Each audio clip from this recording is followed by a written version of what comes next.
Wait, I hit record? I'm not ready. I'm never ready for any of this. I wasn't ready for life.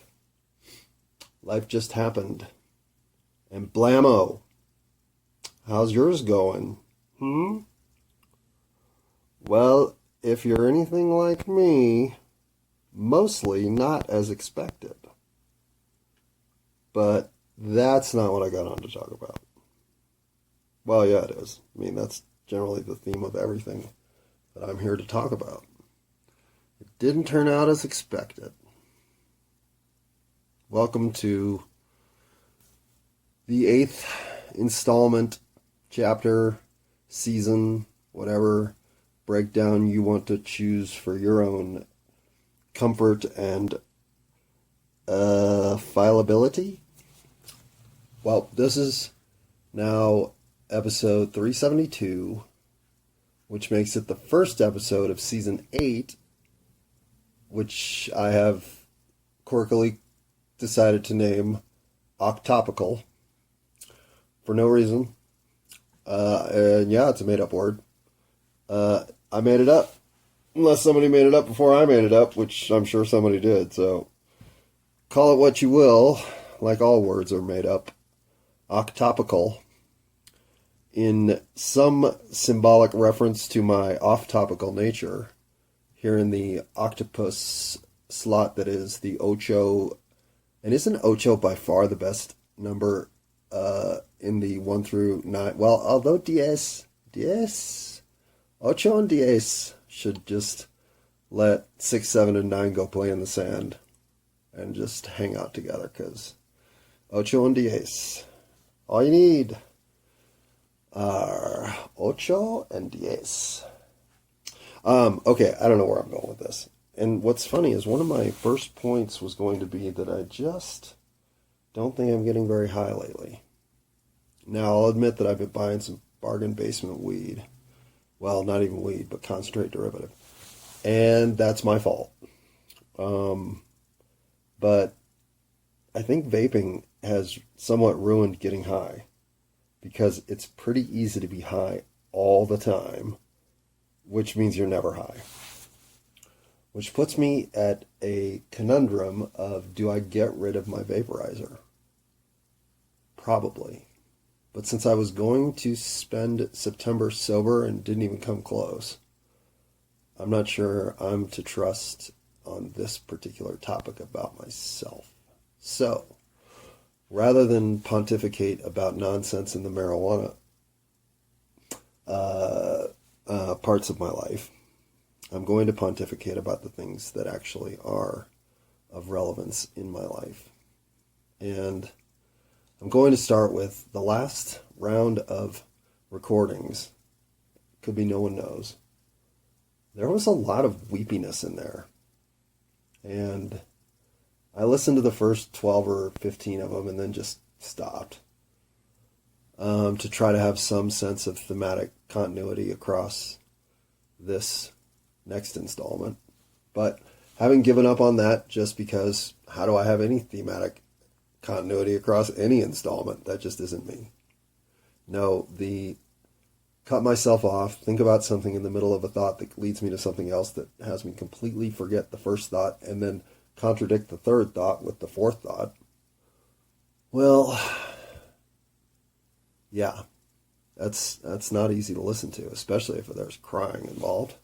So, I don't know how to work through the historical content I have and narrow it down to parts that are of use to eavesdroppers today. I have no reason to revisit anything that I did 18 months ago, at least not for another year or 4 or 40. So, it's just a dead zone of confession that lingers without any kind of intent, because I let it just collect like dripping water in a basement till eventually it's fucking wet down here, man. How long has this been going on? Years? Are you kidding me? Oh man, you got to get a job. Well, I have a job. I mean, I have employment. I don't have a job. Well, I have a love-hate relationship with America. And it's work now, work now, work now. Routines. I didn't come to planet Earth to work. I mean, I came here to achieve, and through achievement, I'm sure I intended to work. I came here to what? Coalesce with a camaraderie, contagious collective of the humankind. I came here to experience what it's like to wear a meat suit with everybody else wearing a meat suit in the celebratory, wow, this is cool experience that it is to be a human being. And then I ran into 8675309 Earth, which, just is not the optimal run. And, well, I know this is all just soul school. And what I'm really here to do is to test myself in ways that help me mature as a being of infinite wisdom across time and space. Well, the nincompoopery that is planet Earth, at least this manifestation of it, it's untenable. I hate it. We're just letting it happen. At least in my reality. In this middle-class, white American, all the benefits, none of the worries existence that I lead. Well, I see a bunch of, what would you call it? Tolerance of mediocrity. Accepting of anything but our best effort. Giving anything that is too time-consuming to take me away from my phone for an hour, no chance at all to ever cross my horizon. We are a less interesting and less interested populace than I've ever imagined we could become.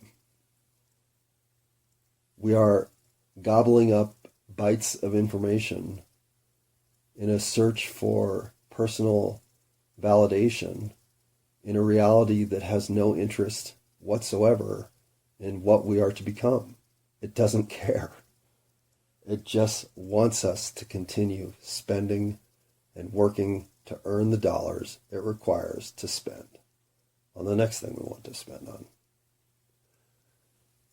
And the fact that the people with the control over the money can leverage things like the actual monetary denomination in circulation, as well as however you want to quantify our debt situation. Well, these become tools whereby you either play the game or you sit out at great penalty. So, yeah, I have a job. I work so that I can afford peanut butter, so that I can live. And that's it. I subsist on as little commitment to the main organization that is American life as I can. And then I spend all of my other time looking for true connections with real people who feel the same undercurrent of unnecessary mediocrity. And I'm finding them slowly. And it's become a lot easier to recognize that this is who I've always known I should be, and never really had the sensibility or confidence to say, yeah, I can live like that. Completely 100% committed to who I really am, without ever thinking something different needs to be done. And that's not who I was for most of my life. So after this pause, let's talk about sorry ass John, where he went. How do you even get here? Pause. Oh, and for anybody who might be tuning in for the first time, when I pause like that, it's to do one of three things. Either to deal with one of my pets, which now that Phoebe's gone, not a whole lot of that going on, or to smoke weed, which is 99% of the time what I'm doing, or to do something like go take a shit. But it's almost always to smoke weed. And for the accuracy, mind it among you, when I say smoke weed, in this case I actually mean smoke weed.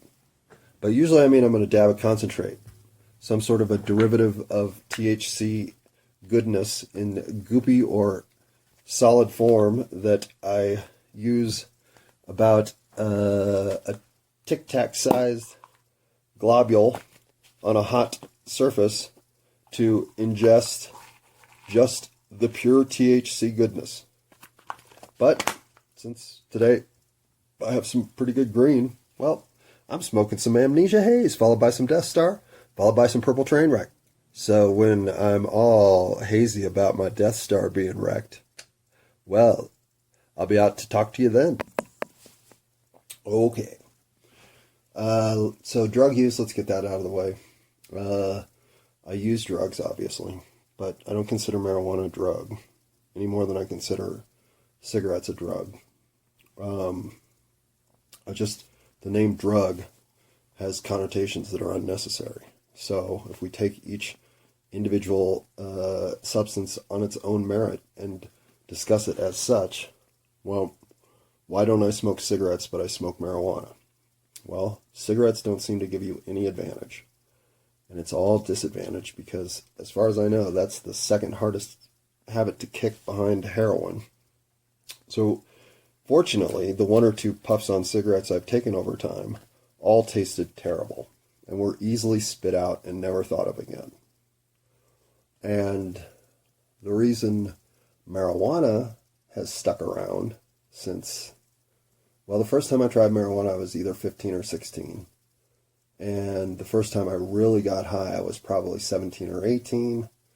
And the first time I probably bought my own bag of weed, I think I must have been in college. It might have been senior year of high school, but that would have been a one-time thing. So the reason that I wasn't much of a smoker in high school was, A, I was born in 1969. I'm 54, so Just Say No and all that shit in the 80s meant that your default position you had to unwind from being programmed was just say no. So drugs were bad, and I believed that. But alcohol? No problemo. In fact, because the drinking age in Colorado was 18, by the time you were 16, it was pretty easy to get alcohol and get a lot of it. So we, as teenagers, drank a ton. By the time I got to college, I was at least a professional drinker, if not an alcoholic. And because alcohol was my social crutch at a time when I needed social crutches because girls were scary, well, alcohol and I have had bad social scenarios to the point that I gave up drinking for a long, long time and still really don't think of myself as a drinker. But I will have a beer now and again because I enjoy the simple release of tension and the gregarious warmth that one, if not two, drinks provides. For me, the third drink is the troublesome one. So there's no reason for me to have a third. Because if I have a third, I might have a 33rd, and that's too many.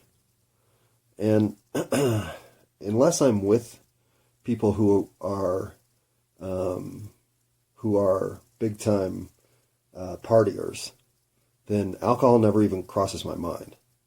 But as soon as somebody's bringing up drugs and cocaine and all that shit, the first thing that crosses my mind is, well, we're going to need some beer. And I don't even do these drugs anymore. But the reason it took me so long to think of myself as an alcoholic was that I could see that other drugs were problematic in my life, but alcohol was always the complementary sort of okay brother that was there that you kind of worried was seeing too much reality. There was never any stigma with alcohol.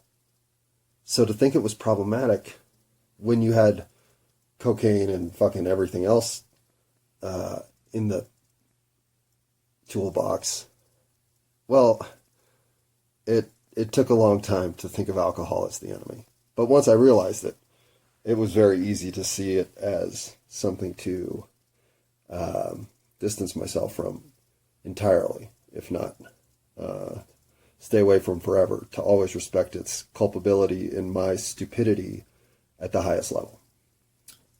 Now, that's not true of a lot of people. And a lot of people drink alcohol with zero issue.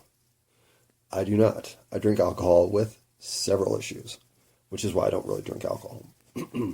And marijuana, on the other hand, has never gotten me in trouble, except for having possession of an eighth one time during a traffic stop. But other than the illegality of the plant itself, I've never been in any socially downside situation because of marijuana. What I'm saying is, compared to alcohol, which has gotten me in fights, gotten me hurt, gotten me emotionally fucking train wrecked. I mean, I can think of incidents that involve alcohol that almost make me wince to think of them. There are so many catalysts that alcohol drives that are negative, that marijuana has not even the active agents to pull those levers. It came clear to me sometime in my 20s that marijuana was by far the preferable recreational choice. But marijuana with some fucking beer and probably some, if we're being honest, a couple of Black Russians followed by a couple of White Russians followed by a couple of games of bowling and a couple games of pool, and whoever wanted to stay the rest of the night, we'll just make it an all-nighter. And I did that for a decade and a half, maybe two, if I really think about it. But only to chase down how little of myself I could embrace. I was so swamped with self-loathing, I couldn't find a path to recognizing my true gifts. And those are, I'm here to forgive, I'm here to understand, and I'm here to be kind. And I'm here to cry. I'm very emotional. I don't know why, but I am. And now that I'm okay with it, I actually really like it. It gives me a lot of comfort to be as connected to my environment, especially the people in it, as I get through my emotional contacts.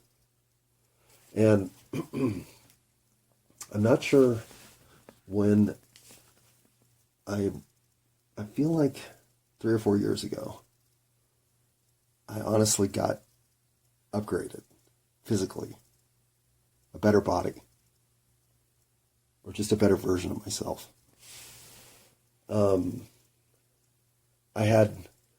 I released a somewhat addiction to Diet Mountain Dew entirely. Just one day I was like, oh, this is awful. After drinking it almost exclusively, no water even, for 15, 20 years, just stopped. And my body has changed into by far the most athletic looking I've ever been. And I mean, I'm not doing anything different. I'm playing tennis and riding my bike like I always have. So I'm thinking with a lot more clarity. I'm retaining things with recall that I haven't had before. I'm memorizing things without knowing I'm even doing it. I'm picking...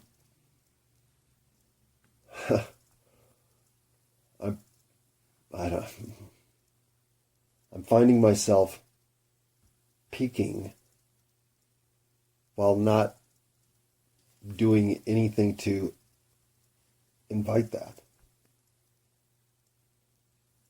It's an odd experience, to say the least. And I just figure the further I push myself to stay comfortable with my day-to-day, if not enthusiastic about my day-to-day, the more okay I am with what I'm doing. It seems like the better my personal existence, physical existence, manifests.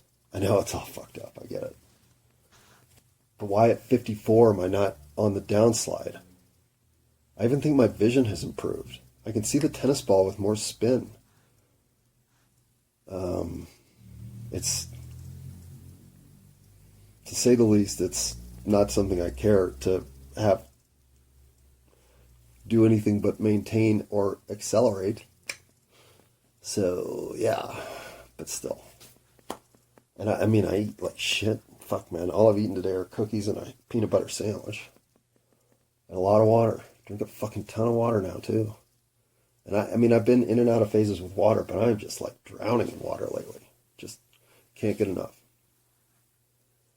So, yeah. I'm sure that's something you needed to know. All right. Let's name some things about me that are bizarre. I believe in my dreams. I think my dreams tell me things that are of great value. I think, honestly, I may learn more in my dreams than I do in my waking life. But I am not saying that I don't fully embrace reality. I love reality. I just have a very active and rewarding dream life, including lucid dreaming a lot. I can go into lucid dream mode if I'm out, if I'm in the hazy waking phase between sleeps. It's so easy to go into lucid dreaming mode. You just kind of decide where you want to go. Bam, you're there. Anyway, that has nothing to do with being unusual. I think all of us are very capable of all that. What I do think is unusual is that I am finding myself encountering in real life people that I've met in dreamland. Very well know I've met in dreamland. And of course, these are people that could have manifested as a token incident in my previous past and then fell into a dreamland sequence that then fell back into reality, and it all is just coincidence. And that is a way easier vein of logic to follow than some sort of precognitive manifestation of somebody you're going to meet. But I can't deny that that's what happened. It really fucked me up. Because this is the second time it's happened. And the first time it was pretty easy to just deny. Even though it was so clear. I mean, just the person was so clear. You couldn't miss her. And it makes me wonder how many I've missed, where something might have been a dream recall that I just never missed. I mean, dream deja vu happens a lot, where I'm having that sequence of events that are familiar, but it's familiar because I've dreamt them. Not deja vu per se, but deja vu to a dream. That stuff happens a lot. And I also know that my dreams feel like a gateway to other existences.